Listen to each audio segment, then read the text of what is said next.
You might regret this, but I wanted to spend a few minutes talking about our heritage.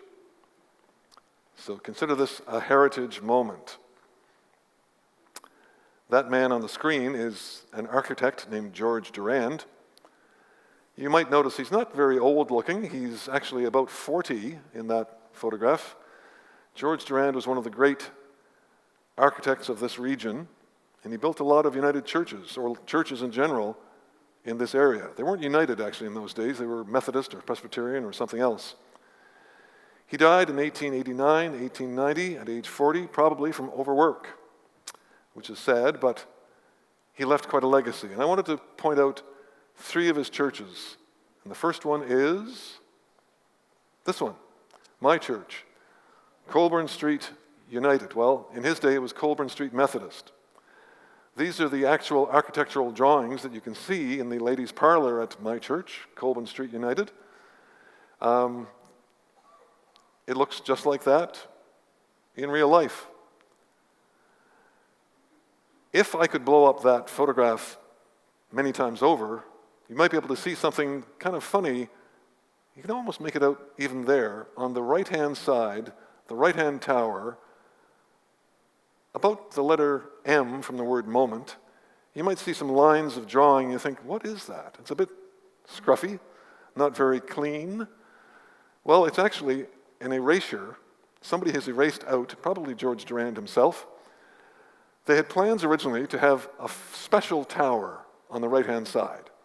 They were going to have not just what they've got now today, but what they got now today, and on the right-hand side, they were going to have something really special, an extra tower on top of what you see. Somebody rubbed it out. Probably they thought, this is too expensive, this is going to cause us problems in the future, so we won't have it after all. So that's what Colburn Street United Church looks like today. Well, as I mentioned, George Durand did more than one church in this area.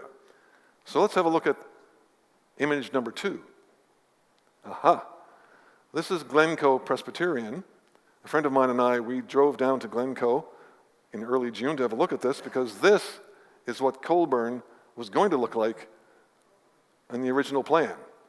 That tower you see on the left was going to be on our church on the right. You can see it's very, very tall. Now, there's a cute story about this.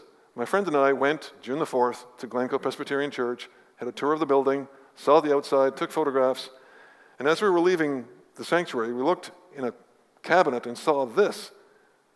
You see, this took us aback because today, it doesn't have that special tower. They got rid of it. It was too expensive. There were too many leaks. But that plate was done in 1989 to commemorate their centenary. So sometime soon after 1989, they said, let's get rid of the special tower. Okay, image number 3.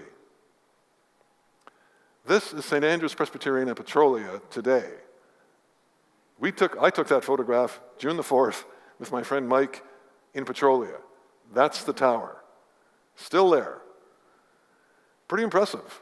It's a shame that, I think, it's a shame that Colburn didn't go with it, but then I didn't have to pay the bills. It's impressive. Well, how tall is it? I can't tell you exactly how tall it is, but I can tell you it's so tall that the local internet company uses that tower. You can actually see it if you're up close to that photograph. They've inserted in the middle of that special tower some kind of transmitting receiving device because it's the highest point in the whole town. Well, I hope you're impressed by all this. We were. But in my better moments, I realized that there's more to church than the building. The most impressive part of that visit on June the 4th was after we got inside and we went and saw the kitchen and the eating space near their hall. I said, to the woman giving us the tour, what is going on here? Well, it was a Friday. And at St. Andrew's Presbyterian, Petrolia, every Friday during the school year, they have hot dog Fridays. They feed 250 students from LCCVI, Lambton County Something Vocational Institute, just down the street. 250 come and have a hot dog, a bag of chips, and a drink for free. I said, for free? For free.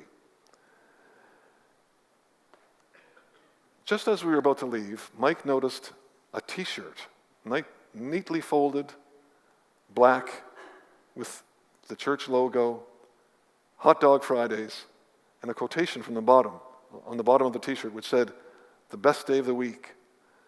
That's what one of the students said about Hot Dog Fridays.